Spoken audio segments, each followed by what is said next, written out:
Assalamualaikum warahmatullahi wabarakatuh. Kami dari kelompok 1 akan mempresentasikan kelas ekonomi tentang manajemen. Assalamualaikum warahmatullahi wabarakatuh. Pengertian manajemen. Para ahli memiliki pendapat yang berbeda-beda.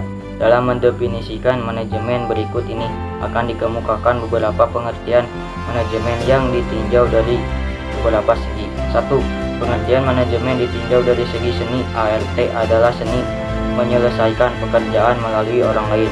Pengertian ini dikemukakan oleh Mary Parker, Colette Privatki, dan Lady 2008. 2. Pengertian manajemen ditinjau dari segi ilmu pengetahuan adalah bidang pengetahuan yang berusaha secara sistematis mengapa dan bagaimana manusia bekerja sama untuk menghasilkan sesuatu yang bermanfaat bagi kemanusiaan. Pengertian ini dikemukakan oleh Dr. Grace Privatki dan Lady 2008. 3. Pengertian manajemen ditinjau dari segi proses adalah perencanaan, pengorganisasian, kepemimpinan, dan pengawasan kegiatan anggota serta tujuan penggunaan organisasi yang sudah ditentukan. Pengertian ini dikemukakan oleh James A.F. Stoner, Gilbert, dan Freeman 2009. Berdasarkan beberapa pengertian tersebut, kita dapat mengumpulkan bahwa manajemen adalah proses perencanaan, pengorganisasian, kepemimpinan, dan pengendalian kegiatan anggota organisasi dan proses penggunaan sumber daya organisasi lainnya mencapai tujuan organisasi yang telah ditetapkan. Fungsi-fungsi manajemen. A. Perencanaan atau planning. Fungsi manajemen yang paling utama adalah perencanaan. Oleh karena itu, perencanaan merupakan proses dasar manajemen untuk menentukan tujuan dan langkah-langkah. A. Perencanaan mendasar pada tahap perencanaan. Seorang manajer akan memulai dengan menjawab pertanyaan 5W dan 1H sebagai berikut. 1. What? Seorang manajer harus menjawab pertanyaan apa yang hendak dicapai dan kemudian dirumuskan dalam mencapai tujuan tertentu. 2. Why? Seorang manajer harus menjawab mengapa hal tertentu menjadi tujuan. Ia harus memberi alasan yang disertai hasil analisisnya. 3. Where? Seorang manajer harus mampu mempertanggungjawabkan pilihan lokasi perusahaan, misalnya mengapa memilih lokasi dekat konsumen. 4. When? Seorang manajer harus dapat menentukan jadwal pekerjaan yang harus diselesaikan. 5. What? Seorang manajer harus mampu mempertanggungjawabkan mengapa orang-orang tertentu yang dipilih untuk melakukan suatu pekerjaan. 6. How? Seorang manajer harus dapat menentukan bagaimana cara melaksanakan suatu pekerjaan. Ia tidak harus melaksanakan pekerjaan seorang diri, melainkan dapat melimpahkannya kepada stafnya. B. Perencanaan dapat dibagi menjadi 3 jenjang berikut. 1. Jenjang atas atau top level. Pada jenjang ini perencanaan bersifat strategis, yaitu memberi petunjuk umum, merumuskan tujuan, mengambil keputusan, dan memberi petunjuk pola penyelesaian serta bersifat menyeluruh. 2. Jenjang menengah. Pada jenjang ini perencanaan bersifat administratif, yaitu menyangkut cara-cara menempuh dan bagaimana tujuan dari perencanaan itu dapat dilaksanakan. 3. Jenjang bawah atau low level. Pada jenjang ini perencanaan berfokus untuk menghasilkan sehingga perencanaan mengarah pada pelaksanaan atau operasional. C. Syarat-syarat perencanaan memiliki tujuan yang jelas, bersifat sederhana sehingga tidak sulit dalam pelaksanaannya, memuat analisis terhadap pekerjaan yang dikerjakan, bersifat fleksibel sesuai perkembangan, memiliki keseimbangan antara tujuan setiap bagian dan tujuan akhir perusahaan, serta memiliki kesan bahwa segala sesuatu itu telah tersedia serta dapat digunakan secara efektif dan berdaya guna. D. Manfaat perencanaan, yaitu memberi pelaksanaan tugas menjadi tepat dan kegiatan tiap unit terorganisasi menuju arah yang sama, mengantisipasi kesalahan-kesalahan yang mungkin terjadi, memudahkan pelaksanaan pengawasan, dan memberikan pedoman dalam melaksanakan kegiatan, sehingga pelaksanaan memiliki gerak dan pandangan yang sama. 2. Pengorganisasian atau organizing. Pengorganisasian adalah proses pengelompokan orang-orang, alat-alat, tugas, tanggung jawab, dan wewenang sehingga tercipta kesatuan dalam rangka mencapai tujuan. Unsur pengorganisasian, manfaat pengorganisasian, fungsi pengorganisasian, bentuk organisasi. Ada beberapa bentuk organisasi yang lazim digunakan oleh perusahaan-perusahaan sebagai berikut. Organisasi garis adalah organisasi di mana wewenang pemimpinan langsung ditunjukkan kepada bawahan sehingga bawahan bertanggung jawab langsung kepada pimpinan. 2. Organisasi fungsional adalah organisasi yang disusun berdasarkan sifat dan jenis fungsi yang harus dilaksanakan. 3. Organisasi garis dan staf adalah organisasi yang memberi wewenang pada pimpinan untuk memberi komando pada bawahan.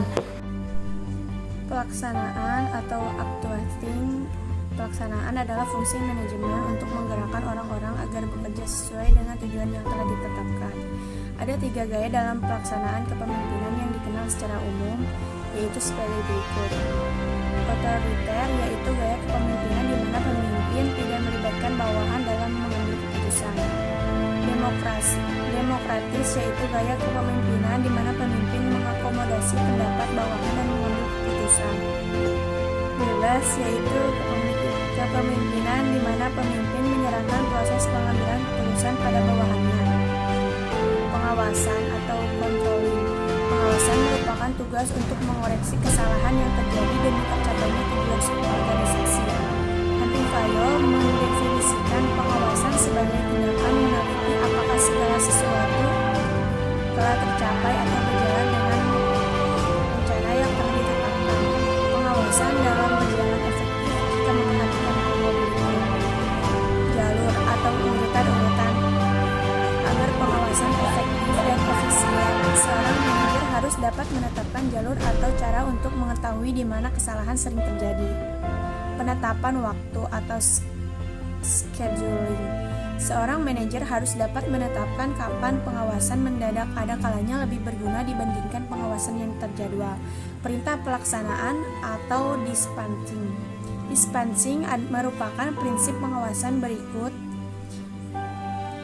Perintah pelaksanaan terhadap suatu pekerjaan dengan tujuan agar pekerjaan tersebut dapat selesai tepat pada waktunya. Melalui perintah ini dapat dihindari suatu pelaksanaan pekerjaan selesai pada waktunya. Melalui perintah ini dapat dihindari suatu pelaksanaan pekerjaan yang terkantung-kantung sehingga dapat diidentifikasi siapa yang berbuat salah. Tidak lanjut atau follow up. Jika kesalahan telah ditemukan, maka pimpinan harus mencari jalan keluar atau kesalahan itu. Pimpinan harus dapat memberi petunjuk kepada bawahan agar kesalahan yang sama tidak terulang. C. Unsur manajemen. Menurut Harrington Emerson, manajemen mempunyai 5 unsur sebagai berikut. 1. Manusia.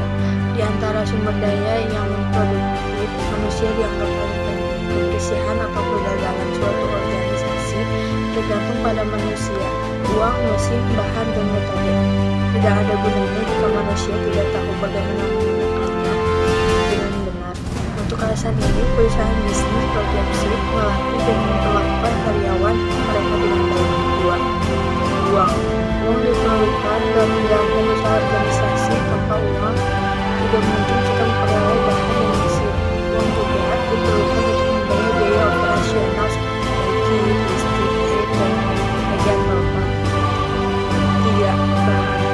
Bahan diperlukan dalam menciptakan produk, misalnya produk padi atau jagung, bibit, pupuk, pestisida merupakan bahan. 4. Mesin. Produk modern memerlukan penggunaan mesin. Mesin lebih efisien dan ekonomis, namun di negara-negara miskin dengan banyak penduduk, penggunaan mesin kurang direkomendasikan dalam produk, barang, dan jasa. Alasan utama adalah negara-negara itu tenaga kerja lebih murah. Selain itu, dengan padat karya, angka pengangguran dapat dikurangi. 5. Metode. Metode sangat penting untuk mencapai tujuan organisasi. Metode mengacu pada teknologi atau teknik produksi. Bidang manajemen. Bidang-bidang manajemen itu antara lain manajemen produksi, manajemen pemasaran, manajemen keuangan, manajemen personalia, dan manajemen administrasi. 1. Manajemen produksi. Manajemen produksi adalah rangkaian kegiatan yang terencana dan terkendali dalam rangka mengubah input menjadi output dan melakukan evaluasi terhadap output melalui umpan balik. A. Perancangan sistem produksi. Ketika merancang sistem produksi, manajemen harus mempertimbangkan rancangan produksi atau jasa, volume produksi, proses produksi, lokasi dan tata letak, serta rancangan pekerjaan. 1. Rancangan produksi atau jasa. Rancangan produksi dipelajari oleh bagian produksi untuk mengetahui berbagai aspek yang berkaitan dengan proses produksi. Contohnya, apakah teknologi yang dimiliki mampu memproduksi produk yang diusulkan? 2. Volume produksi. Manajemen harus mempertimbangkan kapasitas produksi yang dimiliki. Contohnya, apakah fasilitas produksi yang dimiliki mampu menghasilkan produk dalam jumlah yang sesuai dengan yang diharapkan. 3. Proses produksi. Ketika merancang sistem produksi, manajemen harus mempertimbangkan proses produksi yang efisien. Contohnya, apakah proses produksi memerlukan dukungan teknologi baru atau cukup dengan memodifikasi teknologi yang telah ada. 4. Lokasi dan tata letak. Setelah proses produksi dipilih, langkah selanjutnya adalah merancang lokasi dan tata letak dari proses produksi. Lokasi dan tata letak didesain sehingga proses produksi efisien. Contohnya, gudang penyimpanan bahan baku dan barang jadi sebaiknya berdekatan dengan lokasi proses produksi. 5. Rancangan pekerjaan. Melalui rancangan pekerjaan ditetapkan cara yang terbaik untuk melakukan pekerjaan. Pada tahap ini ditentukan pula para pelaksana sistem operasi. B. Pengendalian sistem produksi. Pengendalian sistem produksi berkaitan dengan dua masalah utama menjadi operasi, yaitu mutu dan persediaan. 1. Pengendalian mutu. Perusahaan harus dapat menjaga supaya mutu barang tetap terjamin. Usaha tersebut dapat dilakukan dengan memperhatikan beberapa hal, antara lain mutu bahan baku atau input, penggunaan teknologi maju, penetapan tanggal berlakunya produk, dan pengepakan atau pengemasan. 2. Manajemen persediaan. Berhasil tidaknya perusahaan menjual barang bergantung pada ada tidaknya persediaan. Oleh karena itu, harus dipikirkan jumlah persediaan yang ideal agar perusahaan beroperasi secara efisien dan efektif.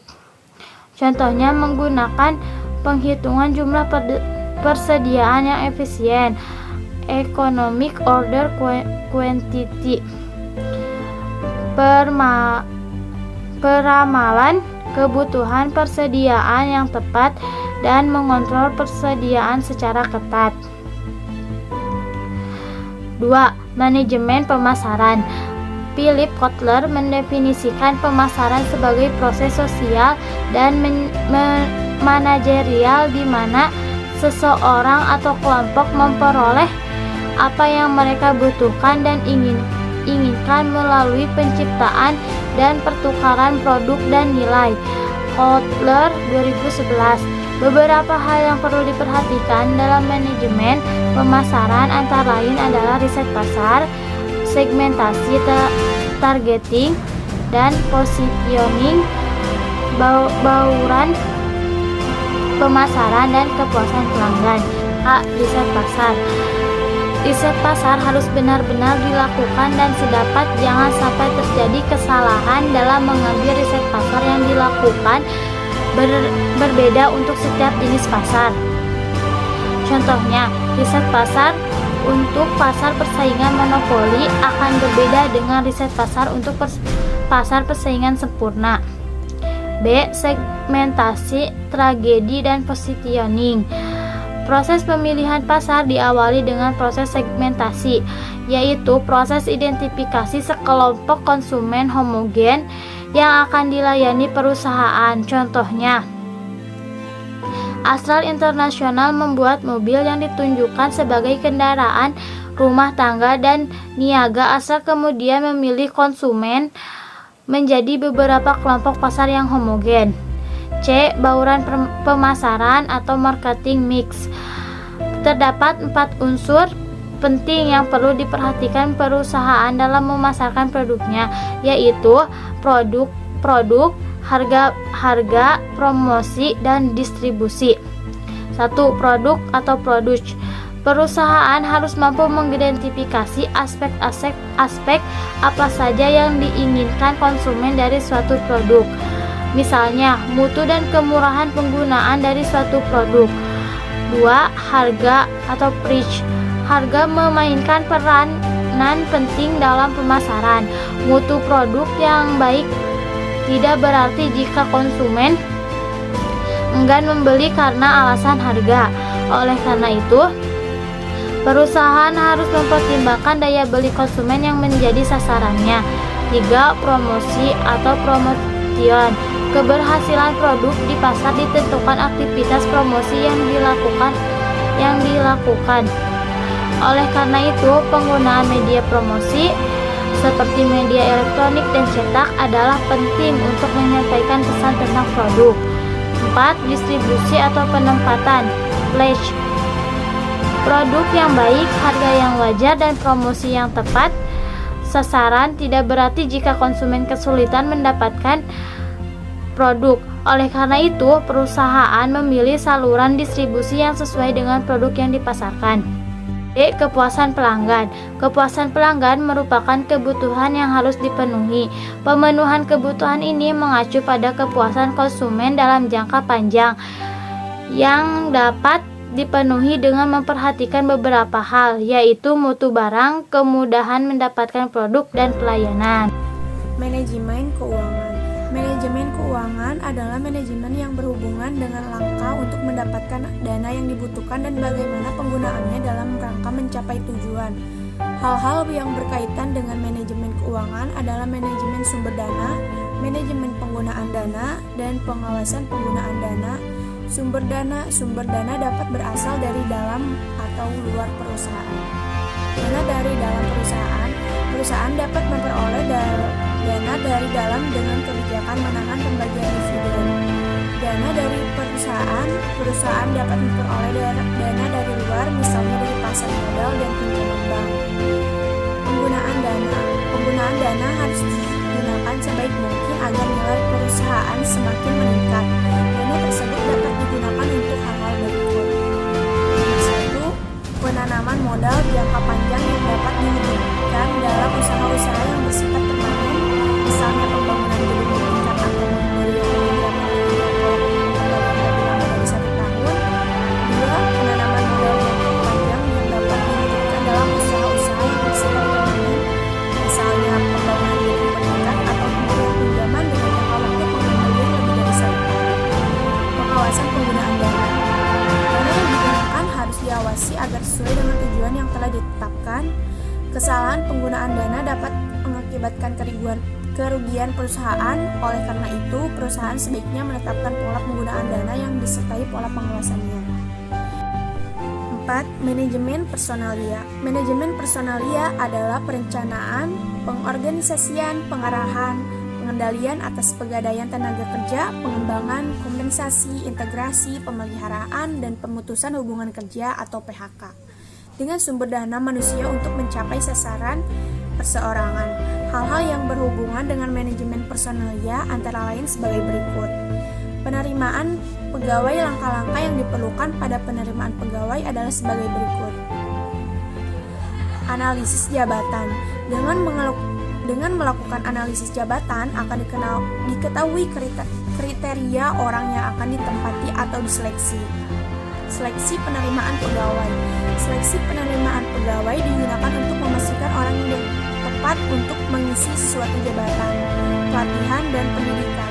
Pelatihan memungkinkan seseorang memiliki pengetahuan atau keterampilan untuk menduduki suatu posisi. Penilaian pegawai.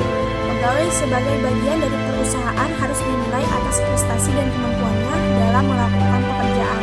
Penilaian harus didasarkan atas sikap yang objektif, promosi dan mutasi. Proses penilaian pegawai dapat menjadi dasar beberapa kemungkinan tindakan berikut. Memberhentikan tindakan ini terpaksa dilakukan karena yang bersangkutan tidak layak menjadi pegawai di suatu perusahaan. Memberhentikan seseorang harus disertai alasan yang jelas dan masuk akal. Sebelum diberhentikan, pegawai yang bersangkutan sebaiknya terlebih dahulu diberi peringatan, dipindahkan ke lingkup pekerjaan yang lebih sempit. Tindakan didasari penilaian-penilaian bahwa seseorang dianggap tidak mampu mengisi jabatan yang di lingkupnya lebih luas. Dipindahkan ke jabatan lain. Tindakan ini dilakukan karena seseorang tidak cocok menangani pekerjaannya, sehingga ia dipindahkan ke posisi baru yang masih satu level. Promosi. Promosi adalah pemberian kepercayaan kepada seseorang untuk menduduki jabatan yang lebih tinggi. Motivasi. Menurut George Terry, salah satu fungsi manajemen adalah actuating atau penggerakan, yang merupakan suatu langkah agar anggota mau bekerja dengan maksimal. Untuk tujuan tersebut, seseorang perlu diberi motivasi, misalnya memberi penghargaan atas prestasinya, pujian, dan kepastian pengembangan diri dari perusahaan. 5. Manajemen administrasi. Manajemen administrasi memberi perhatian pada pemberian layanan di bidang administrasi, penggunaan alat yang efektif, dan kemudahan pada bidang lain. Untuk itu, perlu diperhatikan berikut. Pengadministrasian kegiatan. Organisasi berukuran besar mempunyai kegiatan yang sangat banyak dan beragam sehingga perlu pengadministrasian yang terpadu, misalnya dalam hal data kepegawaian, hubungan negara, hubungan dengan pemerintah maupun hubungan dengan jaringan komputer pusat dan dengan bagian-bagian lain. Pemakaian alat-alat perkantoran. Pemakaian alat-alat kantor harus efektif dan efisien agar menunjang kemajuan. Pemilihan organisasi. Manajemen administrasi harus dapat menyediakan informasi yang dibutuhkan, misalnya data akuntansi untuk mengambil keputusan ekonomi. Agar dapat menyediakan informasi yang dibutuhkan, manajemen administrasi harus melakukan pengarsipan yang baik. Penerapan fungsi manajemen dalam kegiatan sekolah di bidang OSIS. OSIS, kependekan dari Organisasi Siswa Intrasekolah, merupakan satu-satunya wadah kegiatan siswa di sekolah bersama dengan jalur pembinaan yang lain mendukung tercapainya pembinaan kesiswaan. Sebagai sebuah organisasi, OSIS mempunyai beberapa tujuan utama sebagai berikut. A. Menghimpun ide, pemikiran, bakat, kreativitas, serta minat siswa dalam suatu wadah yang bebas dari pengaruh negatif.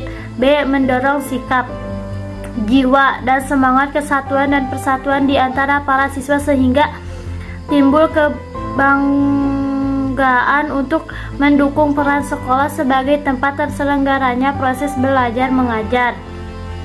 C. Tempat dan saran berkomunikasi, menyampaikan pikiran dan gagasan dalam usaha untuk mematangkan kemampuan berpikir, wawasan, dan pengambilan keputusan. Selain itu, OSIS juga memiliki sejumlah perangkat, yaitu Dewan Pembina, Perwakilan Kelas, dan Pengurus OSIS. A. 1. Dewan Pembina terdiri atas Kepala Sekolah, Wakil Kepala Sekolah, Bidang Kesiswaan, Koordinator, Pembina, dan Guru sebagai anggota. 2. Pengurus OSIS yang meliputi Ketua 1 dan 2, Sekretaris 1 dan 2, Bendahara 1 dan 2, serta sejumlah seksi, contohnya seksi ketakwaan terhadap Tuhan Yang Maha Esa, seksi kehidupan berbangsa dan bernegara, serta seksi keterampilan dan kewirausahaan. 3. MPK, Musyawarah Perwakilan Kelas, yang terdiri dari siswa yang ditunjuk untuk mewakili kelasnya. Anggota perwakilan kelas memiliki sejumlah tugas. misalnya mewakili kelasnya dalam rapat perwakilan kelas, mengajukan usul kegiatan untuk dijadikan program kerja OSIS, memilih pengurus OSIS, dan memilih laporan pertanggungjawaban pengurus OSIS pada akhir masa jabatan. Dalam kegiatan OSIS, fungsi manajemen harus diperhatikan. Contohnya, OSIS berencana melakukan kegiatan penghijauan sekitar sekolah. Dalam perencanaan tersebut, beberapa pertanyaan mendasar harus dijawab. Contohnya, latar belakang kegiatan, tujuan kegiatan, tempat dan waktu pelaksanaan kegiatan, peserta kegiatan, dan praksis pelaksanaan kegiatan. Setelah perencanaan tersusun dengan matang, pengurus OSIS perlu menerapkan fungsi pengorganisasian dengan cara membentuk panitia dengan membagi tugas yang jelas. Pembagian tugas yang jelas tentu akan memudahkan pelaksanaan kegiatan. Dalam pelaksanaan, orang-orang yang terlibat digerakkan untuk bekerja sesuai dengan tujuan yang telah ditetapkan. Pelaksanaan kegiatan tentu saja perlu diawasi agar pelaksanaan sesuai dengan rencana. Mencegah adanya kesalahan, menciptakan kondisi agar para siswa bertanggung jawab dalam melaksanakan pekerjaan, mengadakan koreksi terhadap kegagalan yang timbul, dan memberi jalan keluar atas suatu kesalahan.